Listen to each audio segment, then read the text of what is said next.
अस्सलाम वालेकुम दोस्तों। आज हम नेटवर्किंग का सबसे बेसिक और सबसे इम्पॉर्टेंट लेक्चर स्टार्ट करने जा रहे हैं। अगर ये फाउंडेशन क्लियर हो गई तो आप cloud Azure, AWS, cyber security, Microsoft 365 सब कुछ आसानी से कर लेंगे। देन हम स्टार्ट करते हैं अपने लेक्चर को। और आज के जो हमारा टॉपिक है वो है आईपी एड्रेस क्या होता है। आईपी एड्रेस एक नंबर होता है जो आपकी डिवाइस का एड्रेस होता है। जिस तरह आपका घर का एड्रेस होता है वैसे ही हर डिवाइस का नेटवर्क डिफरेंट होता है। फॉर एग्जांपल, मेरा लैपटॉप है, इसका आईपी एड्रेस डिफरेंट है। आपका लैपटॉप है, आपका लैपटॉप का आईपी एड्रेस चेंज है। तो ये डिफरेंस होते हैं, यानी आप ये समझें कि किसी भी दो डिवाइसेस को एक आईपी एड्रेस कभी भी नहीं मिल सकता। इसकी एग्जांपल देखें, ये लिखी हुई है 192.168.1.10। ये इसका एक आईपी एड्रेस है, इसको कहते हैं आईपी एड्रेस। अब इसका काम क्या होता है? डिवाइस एक दूसरे को फाइंड करती है, पहला काम। दूसरा काम, इंटरनेट से कम्युनिकेट करती है। तीसरा काम, सर्वर, लैपटॉप, मोबाइल सब आईपी एड्रेस से आइडेंटिफाई होते हैं। यानी इंटरनेट पे जितनी भी ट्रैफिक है, जो जो चीज़ें चल रही हैं वो थ्रू आईपी एड्रेस ही चल रही हैं। ठीक है, तो ये आईपी एड्रेस की डेफिनेशन आपको फिंगर टिप्स पे होनी चाहिए, इंटरव्यू पॉइंट ऑफ व्यू से बहुत इंपॉर्टेंट है। Section 2, public IP versus private IP. ये सबसे इंपॉर्टेंट पार्ट है। सबसे पहले हम डिस्कस कर लेते हैं कि पब्लिक आईपी क्या होता है। पब्लिक आईपी वो होती है जो इंटरनेट पर विजिबल होता है। यानी आपका जो आईएसपी है, लाइक अगर आपने पीटीसीएल से, स्टोर फाइबर से, नया टेल से, जोंग से, जिससे भी आपने इंटरनेट लिया हुआ है, वो आपको पब्लिक आईपी प्रोवाइड करते हैं। इसका फीचर्स क्या है कि दुनिया में यूनिक होती है, इंटरनेट कम्युनिकेशन के लिए यूज़ होती है। नंबर 3 है वेबसाइट, सर्वर, कैमरा इससे एक्सेसिबल होते हैं। एक छोटे से एग्जांपल मैं आपको देता हूँ। आप गूगल पर जब जाते हो तो गूगल पर आपका पब्लिक आईपी नज़र आता है। ठीक है, आप सारों के में एक काम आपके जिम्मेदार हूँ कि आप लोगों ने गूगल पे लिखना है आईपी चिकन, आपके सामने आपका पब्लिक आईपी आ जाएगा। वो आईपी आपने मुझे बताना है, कमेंट में बताना है कि आप लोगों के आईपीज कौन कौन से हैं। ठीक है। नंबर 2, एक सीएनआईसी नंबर है। मेरा सीएनआईसी नंबर जो है वो आपका सीएनआईसी नहीं है। आपका सीएनआईसी नंबर आपके भाई का सीएनआईसी नंबर नहीं है, बल्कि वो एक यूनिक होता है। तो दुनिया में जो भी यूनिक चीज़ होती है वो आप समझ लें वो पब्लिक आईपी है।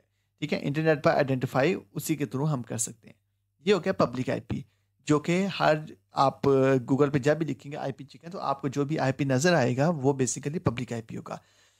अब आते हैं प्राइवेट आईपी की तरफ। प्राइवेट आईपी वो होती है जो आपके घर या ऑफिस के इंटरनेट नेटवर्क के अंदर यूज़ होती है। फॉर एग्जांपल, मैं एक कंपनी में जॉब करता हूँ, तो मेरे यहाँ प्राइवेट आईपी यूज़ हो रहा है। और प्राइवेट आईपी की कुछ रेंजेस होती हैं। इसके फीचर्स क्या होते हैं कि वो इंटरनेट पर विजिबल नहीं होता, राउटर देता है। यानी आप एक डीएचसीपी सर्वर बनाते हैं, उसको आप एक रेंज दे देते हैं। वो डीएचसीपी सर्वर जो है वो आगे अगर आपके 50 एम्प्लॉयज़ हैं, 1000 एम्प्लॉयज़ हैं, वो उनको खुद ब खुद ही आईपीज़ प्रोवाइड करता रहता है, असाइन करता रहता है। ये डीएचसीपी का फ़ायदा है। और नंबर 3 है लोकल कम्युनिकेशन के लिए। मेरी कंपनी का आईपी आप घर बैठ के एक्सेस नहीं कर सकते। आपकी जो कंपनी का आईपी है वो मैं अपनी कंपनी से एक्सेस नहीं कर सकता। ये होता है प्राइवेट आईपी, जो कि एक यूनिक आईपीज़ होते हैं, जो स्पेसिफिक रेंज में होते हैं। फॉर एग्जांपल 192.168, इससे जितने भी आईपी स्टार्ट होते हैं ना, वो बेसिकली प्राइवेट आईपी होते हैं। इसी तरह 172.16 से लेके 172.31, ये सारे जो से होते हैं ये प्राइवेट आईपी होते हैं। ठीक है, और इसकी छोटी सी एग्जांपल आपको मैं देता हूँ कि प्राइवेट आईपी जो है, जैसे घर का एक रूम नंबर है, ये आपका प्राइवेट नंबर है, क्योंकि आपका जो रूम नंबर है वो किसी और को नहीं पता। ठीक है, इसी तरह सिर्फ घर वाले ही उस रूम को जानते हैं कि हाँ ये हमारे घर का रूम नंबर है। मुझे नहीं पता आपके घर में कितने कमरे हैं, आपके रूम नंबर्स आपने कौन कौन से अलॉट किए हैं, ये सिर्फ घर वालों को ही पता होता है। ये डिफरेंट होता है पब्लिक और प्राइवेट आईपी में। ठीक है, जब आपका मोबाइल इंटरनेट पर जाता है तो आपका जो पब्लिक आईपी है, वो जो आपको प्राइवेट आईपी है, जब आपका मोबाइल या लैपटॉप इंटरनेट पर जाता है तो आपकी प्राइवेट आईपी को राउटर पब्लिक आईपी में कन्वर्ट कर जाता है। इस प्रोसेस को नेट कहते हैं। नेट मतलब नेटवर्क एड्रेस ट्रांसलेशन कहते हैं। ठीक है। नंबर 3 है सबनेटिंग। सबनेटिंग भी एक बहुत बड़ा टॉपिक है, लेकिन ये बेसिक आपको अगर क्लियर हो जाएंगे ना तो आपके लिए बहुत ईजी हो जाएगा। सबनेटिंग, आज हम डीप नहीं जाएंगे। सबनेट मास्क क्या होता है, यानी सबनेट मास्क बताता है कि आईपी एड्रेस का कौन सा पार्ट नेटवर्क है और कौन सा पार्ट डिवाइस है, लाइक होस्ट है। For example 192.168.1.10। अब इसमें जो 192.168.1 जो है, ये आपके हो गए नेटवर्क, एंड 10 जो है ये होस्ट होगी। ये कैसे होस्ट है ये मैं आपको इन डिटेल किसी लेक्चर में बताऊंगा। अगर आपको इसकी डिटेल चाहिए आप मुझे कमेंट सेक्शन में बताएं कि सर सबनेटिंग पे लेक्चर बनाएं, मैं आपको लेक्चर पूरा बना दूंगा, ठीक है।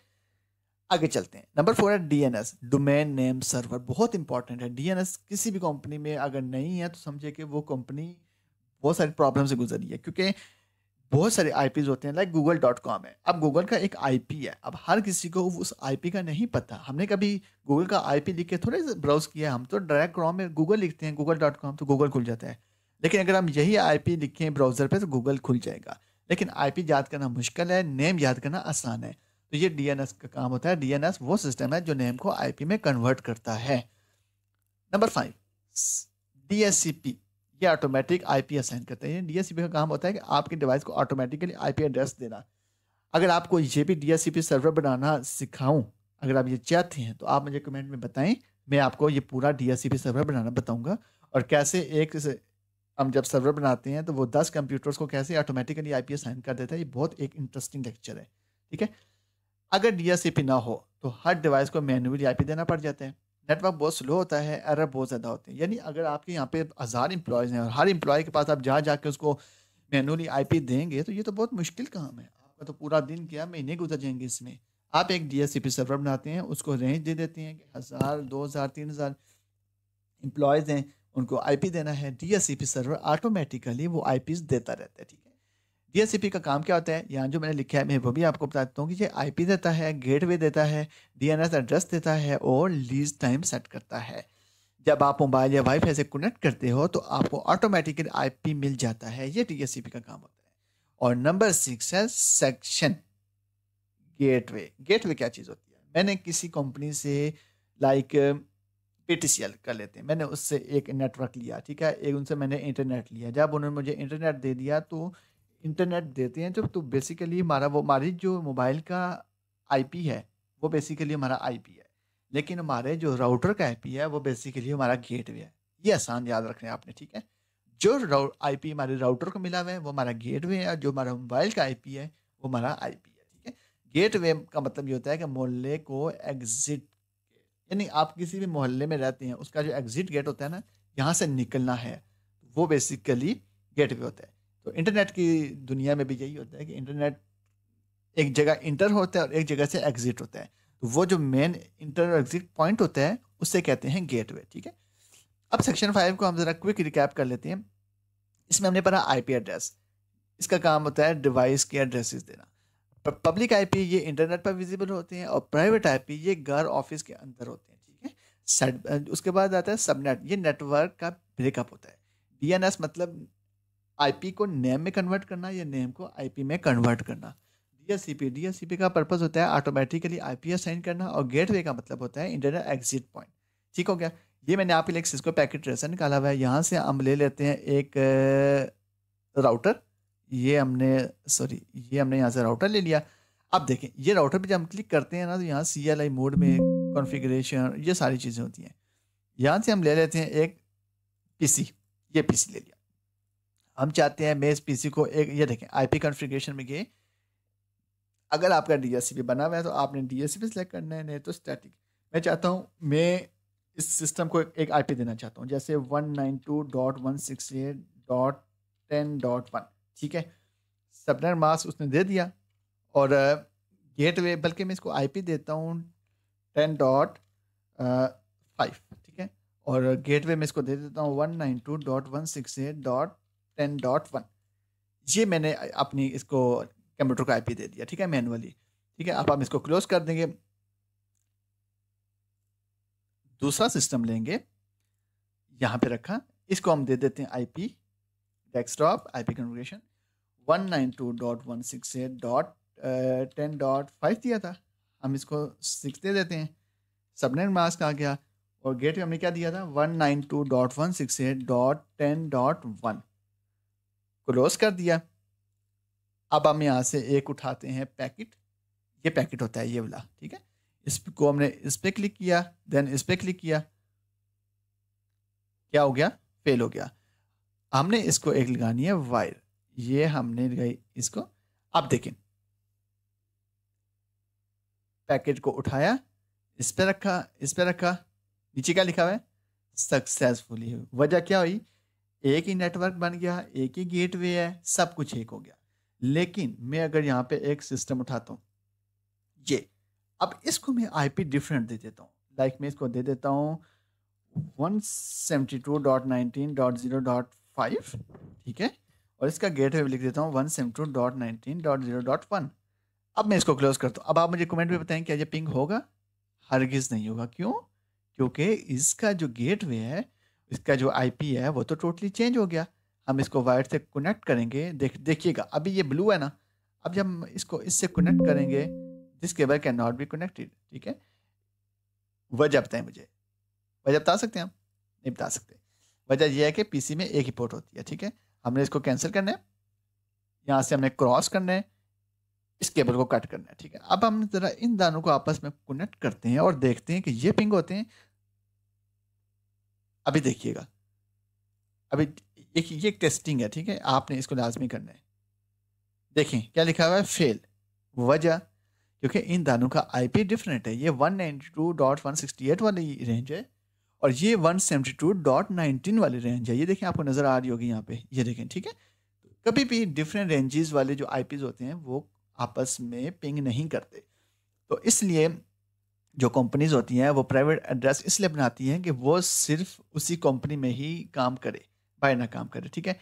अब ये देखें, अब ये आपस में, जब यहाँ से मैं पैकेट ट्रेसर पे इस पर क्लिक करूँगा, इस पर क्लिक करूँगा, तो नीचे क्या लिखा हुआ है? सक्सेसफुल।